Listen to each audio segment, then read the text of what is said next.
Hello friends, welcome to the YouTube channel of professor Parth Patel. आज हम एक नए सब्जेक्ट की लेक्चर सीरीज शुरू करने जा रहे हैं जिसका नाम है डिज़ाइन ऑफ मशीन एलिमेंट्स। तो आप सबसे पहले इस लेक्चर की सीरीज़ के बारे में जानने के लिए हमारे यूट्यूब चैनल को सब्सक्राइब कीजिए और इस वीडियो को लाइक कीजिए। आज का हमारा टॉपिक है इंट्रोडक्शन। तो इंट्रोडक्शन के बारे में हम सबसे पहले देख लेंगे थे कि एक्चुअल में मशीन डिज़ाइन यानी कि डिज़ाइन ऑफ मशीन एलिमेंट्स है क्या। तो डिज़ाइन ऑफ मशीन एलिमेंट्स बहुत सारी चीज़ आपको ध्यान में रखनी होती है। किसी भी मशीन का कोई एलिमेंट डिज़ाइन करना हो या पूरा का पूरा मशीन डिज़ाइन आपको करना हो तो सबसे पहले आप क्या ध्यान में रखेंगे। तो कुछ एक पॉइंट्स है जो हम इस इंट्रोडक्शन लेक्चर में कवर करेंगे। तो सबसे पहला पॉइंट है सिलेक्ट प्रॉपर मटेरियल, यानी कि आपको डिज़ाइन करने के लिए प्रॉपर मटेरियल सिलेक्ट करना पड़ेगा। और वो मटेरियल सिलेक्ट करने के लिए कौन से पॉइंट्स आपको ध्यान में रखने होंगे, तो वो है physical property of material, mechanical property of material, availability of material, processing required, cost of material, safety etcetera. तो ये सारी चीज़ें हम एक एग्जाम्पल से ज़रिए समझ लेते हैं। तो यहाँ पे हमारे घर में जो कपड़े लटकाने का हैंगर होता है उसका एग्जाम्पल हमने लिया है।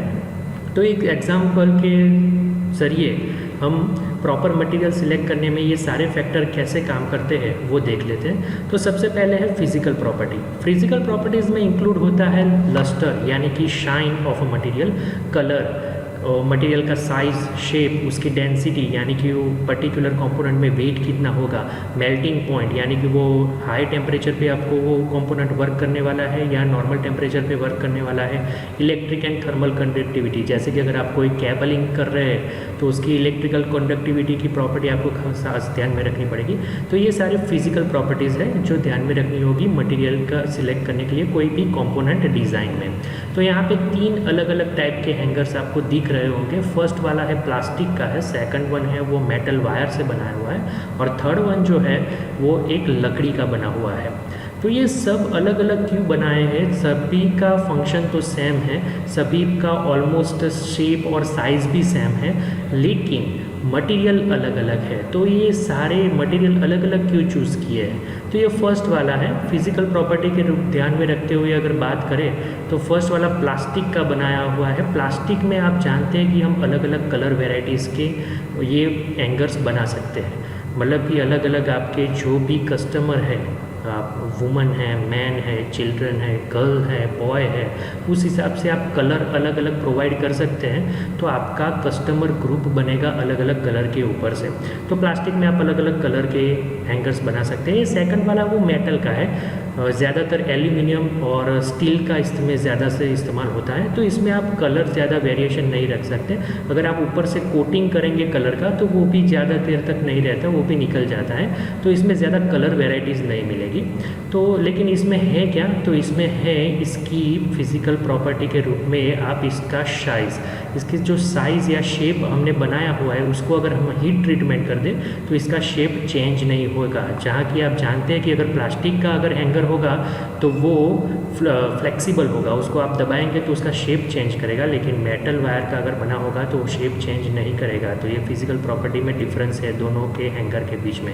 और ये लास्ट वाला लकड़ी का है जिसमें अगर जितनी वैरायटी की पॉलिश अवेलेबल है उस वैरायटी के आप यहाँ पे हैंगर्स बना सकते हैं, उससे ज़्यादा नहीं बना सकते, लेकिन ये ज़्यादा रीच दिखेगा।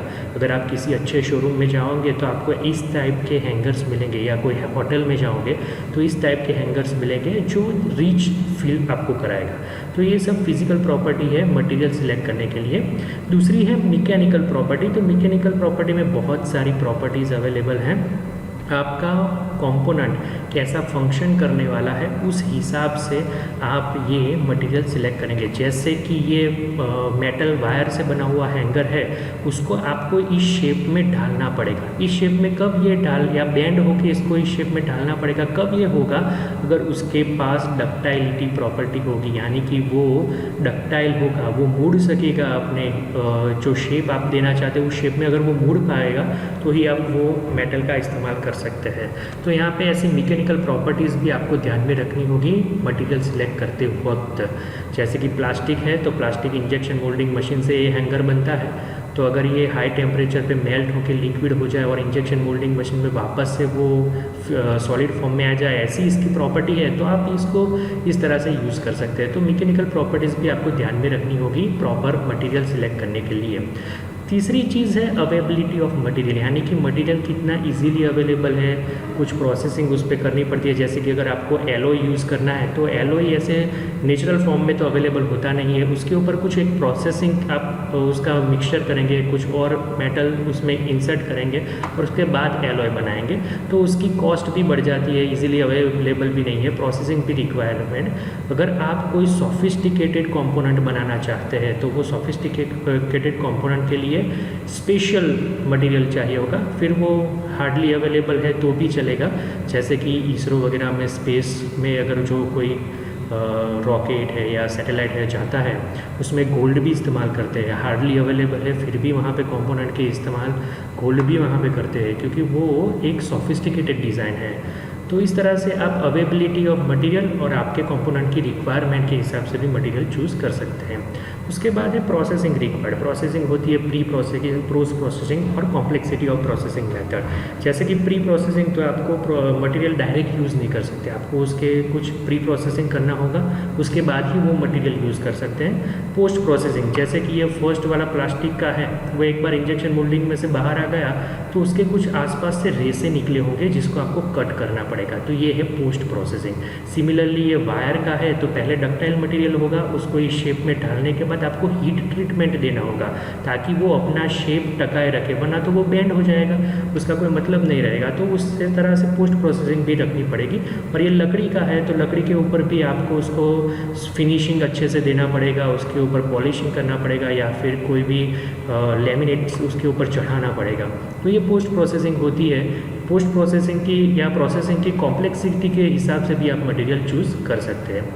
तीसरा आता है cost of material and safety. Cost of material मतलब वो डायरेक्टली आपके प्रोडक्ट के कॉस्ट को अफेक्ट करेगा, तो वो कॉस्ट आपको ऑप्टिमम रखनी पड़ेगी अपने कस्टमर ग्रुप के हिसाब से, तो उस तरह से भी आप मटेरियल सिलेक्ट कर सकते हैं। और दूसरा है सेफ्टी, ये आजकल बहुत ही इंपॉर्टेंट है। जैसे कि प्लास्टिक बैन हो रहा है, तो वो आप कोई भी कंपोनेंट बना रहे हैं तो वो आपके कस्टमर के लिए भी सेफ़ होना चाहिए और एनवायरनमेंट के लिए भी सेफ़ होना चाहिए, और जो वर्कर्स उसे बना रहे हैं आपकी फैक्ट्री के अंदर उनके लिए भी सेफ़ होना चाहिए।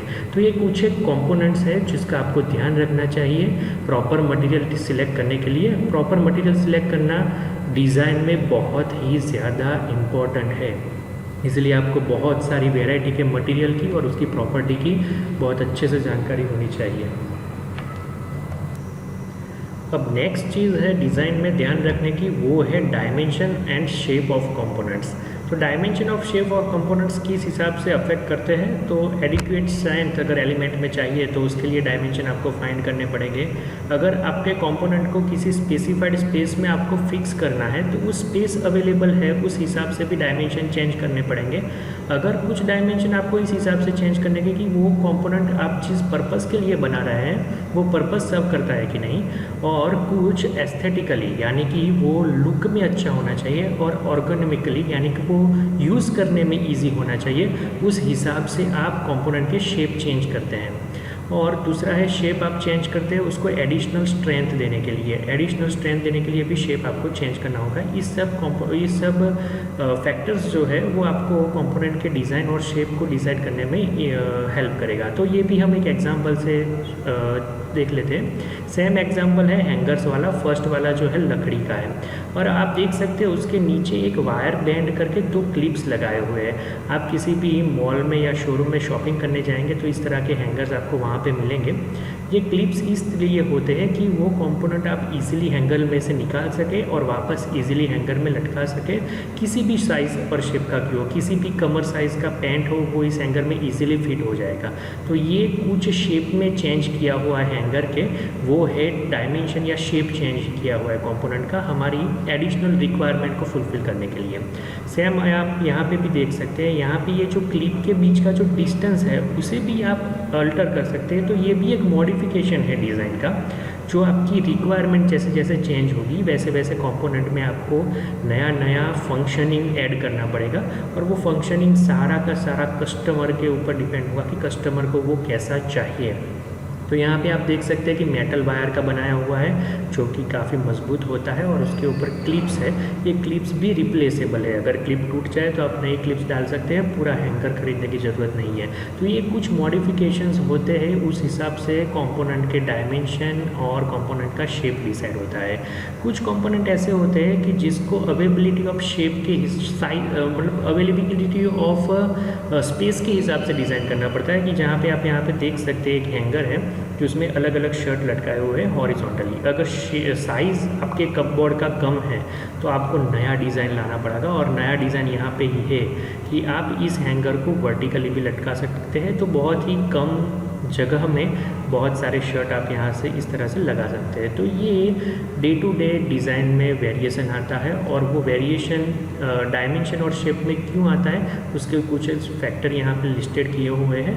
तो कोई भी डिज़ाइन कंप्लीट या फाइनल डिज़ाइन नहीं होता, उसमें ऑलवेज मॉडिफिकेशन के चांसेस रहते ही है। तो वो हर एक डिज़ाइनर के ऊपर है तो वो कंपोनेंट कैसे डिज़ाइन करता है। और लास्ट चीज़ हम इस इंट्रोडक्शन चैप्टर में कवर करेंगे स्टैंडर्ड पार्ट्स अवेलेबल, यानी कि स्टैंडर्ड पार्ट्स जो अवेलेबल है मार्केट में उसको यूज़ करना आपको एज अ डिज़ाइनर आना चाहिए, बहुत अच्छे से आना चाहिए। तो स्टैंडर्ड पार्ट्स क्या करते हैं, कॉस्ट रिड्यूस करते हैं, क्योंकि स्टैंडर्ड पार्ट्स मास प्रोडक्शन में बनते हैं तो उसकी कॉस्ट भी बहुत कम होती है।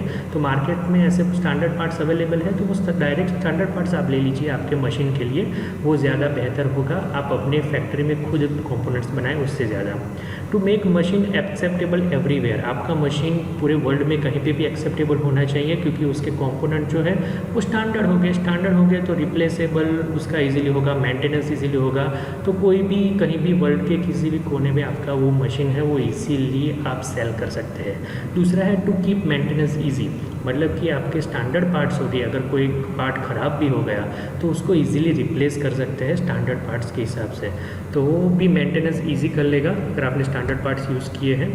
और लास्ट है इंटरचेंजेबिलिटी, मतलब कि कोई एक पार्ट निकाल के उसकी जगह पे दूसरा स्टैंडर्ड पार्ट दूसरे मटेरियल का आप इजीली इस्तेमाल कर सकते हैं, वैसा आपका मशीन होना चाहिए। तो आपको पार्ट्स की भी इतनी ज़्यादा मगजमारी नहीं होगी। तो इसका भी एक एग्जांपल देख सकते हैं, यहाँ पे आप बोल्ट्स अलग अलग साइज़ के हैं, ये स्टैंडर्ड साइज़ के बोल्ट्स है। कहीं पे भी किसी भी मशीन में स्टैंडर्ड साइज़ के बोल्ट्स यूज़ होते हैं, क्योंकि ये बोल्ट्स को लगाने के लिए और उसको निकालने के लिए जो हम उसके टूल्स यूज़ करते हैं वो टूल्स भी स्टैंडर्ड होते हैं। तो आपका मशीन एक बार बन गया, जैसे कि वो कार बन गई, तो कार में कोई टायर जैसे है, टायर निकालना है तो उसके अंदर जो बोल्ट्स लगे हैं वो कोई एक सेम स्पेनर से हर एक गाड़ी के बोल्ट्स आप निकाल सकते हैं। मतलब कि वो स्टैंडर्डाइजेशन होगा तो एक्सेप्टेबल भी होगा हर एक जगह पे, और उसका मेंटेनेंस भी ईजी होगा और कॉस्ट भी रिड्यूस करेगा। सिमिलरली एक दूसरा एग्जांपल है प्लम्बिंग के जो कंपोनेंट्स आते हैं हमारे घर पे नल वगैरह फिट करने के लिए, उसकी निपल है, उसका एल्बोज़ है, उसकी टी है, ये सब भी स्टैंडर्ड अवेलेबल होते हैं मार्केट में, क्योंकि प्लम्बर जो है उसको वो सेम स्पैनर से हर एक के घर में जाके वो सेम चीज़ उसको निकाल सकता है, और इजीली स्टैंडर्डाइजेशन अवेलेबल है। आप कहीं पर भी उस चीज़ को रिप्लेस कर सकते हैं। कोई नया टैप लगाना है तो वो टैप भी हर एक निपल में फिट हो जाएगा। इस तरह से स्टैंडर्ड होते हैं, तो आपको स्पेशल कंपोनेंट्स की ज़रूरत नहीं रहेगी। लेकिन कुछ एक कंपोनेंट में ऐसा होता है कि वहाँ स्टैंडर्डाइजेशन नहीं होता, जैसा कि रिफिल्स। रिफ़िल आप देखेंगे तो जिस पेन आपको परचेज़ किया वो पेन की रिफ़िल ही आपको उसमें डालनी पड़ेगी, क्योंकि यहाँ पे जो बिज़नेस स्ट्रेटेजी है वो अलग है। बिज़नेस स्ट्रेटेजी ऐसी है कि एक बार अगर किसी ने पेन परचेज़ किया तो रिफ़िल के लिए वो कस्टमर उसी कंपनी के पास वापस आना चाहिए, किसी दूसरी कंपनी की रिफ़िल उसमें नहीं डाल सके। इसके लिए ये अलग अलग साइज़ की, अलग अलग शेप की, अलग अलग मॉडिफिकेशन की बनाते हैं, और वो पेन में वही रिफ़िल फिट होगी और वही रिफ़िल आपको हर बार परचेज़ करनी पड़ेगी। तो ये बिज़नेस स्ट्रेटेजी है जिसमें स्टैंडर्डाइजेशन नहीं रखते, मतलब कि रिफ़िल जो है वो अपनी पेन के हिसाब से अलग अलग बनाते हैं, क्योंकि वो रिफ़िल के परचेज़ के लिए कस्टमर बार बार उस कंपनी के पास जाए। लेकिन उसका भी सॉल्यूशन निकाल लिया है, यूज़ एंड थ्रो पेन्स भी अवेलेबल है, जिस लो कॉस्ट में अवेलेबल है, मास प्रोडक्शन होता है, कहीं पे भी अवेलेबल है। आप इसको एक बार यूज़ करिए, उसको रिमूव कर दीजिए, वापस से उसको वही परचेस करने की ज़रूरत नहीं है। तो बहुत सारी स्ट्रेटेजीज़ होती है, बहुत सारे फैक्टर्स होते हैं किसी भी कंपोनेंट को डिज़ाइन करने के लिए, तो वो सब आपको ध्यान में रख के वो डिज़ाइन करना पड़ता है। तो ये सारी चीज़ डिज़ाइन में होती है, बहुत सारी चीज़ होती है जो हर बार सभी चीज़ फुलफ़िल नहीं भी होती, इसलिए कोई भी डिज़ाइन फाइनल या कंप्लीट नहीं होती, उसमें मॉडिफिकेशन के चांसेस रहे। रहते ही हैं। तो अब हम लास्ट में ख़त्म करते हैं टाइप्स ऑफ मशीन डिज़ाइन करके। सबसे पहला टाइप है एडेप्टिव डिज़ाइन, यानी कि कोई भी कंपोनेंट की डिज़ाइन ऑलरेडी मार्केट में अवेलेबल है, वो कंपोनेंट ऑलरेडी मार्केट में अवेलेबल है, आप उसका कुछ एक शेप, कुछ एक साइज़ चेंज करके नया सा प्रोडक्ट रीलॉन्च कर दीजिए, आपकी डिज़ाइन चल जाएगी मार्केट में। उस तरफ की डिज़ाइन को आप कहते हैं एडेप्टिव डिज़ाइन। इसके लिए खास डिज़ाइन की स्किल की ज़रूरत नहीं होती, क्योंकि आप मटेरियल चेंज नहीं कर रहे, उसका फंक्शनिंग चेंज नहीं कर रहे, उसका शेप साइज़ ज़्यादा चेंज नहीं कर रहे, तो ज़्यादा स्किल की ज़रूरत भी नहीं है।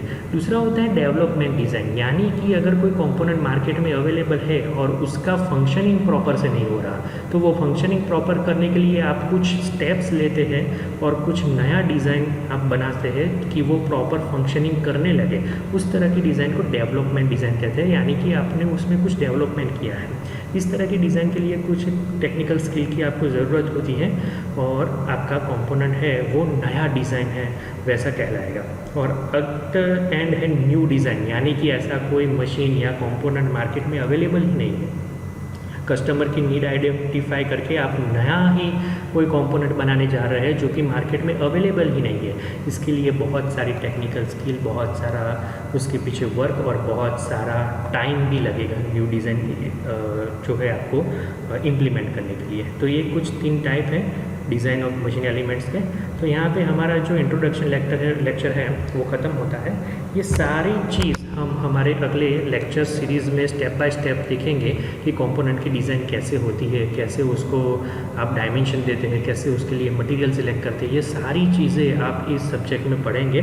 बहुत ही इंटरेस्टिंग सब्जेक्ट है और इस लेक्चर सीरीज़ के नेक्स्ट नोटिफिकेशन आपको मिलते रहे उसके लिए आप हमारे चैनल को सब्सक्राइब कीजिए और इस वीडियो को ज़्यादा से ज़्यादा शेयर कीजिए। बेल आइकॉन दबाना ना भूलिए, क्योंकि जब भी मैं नेक्स्ट लेक्चर रखूँ आपको सबसे पहले उसका नोटिफिकेशन मिले। Thank you.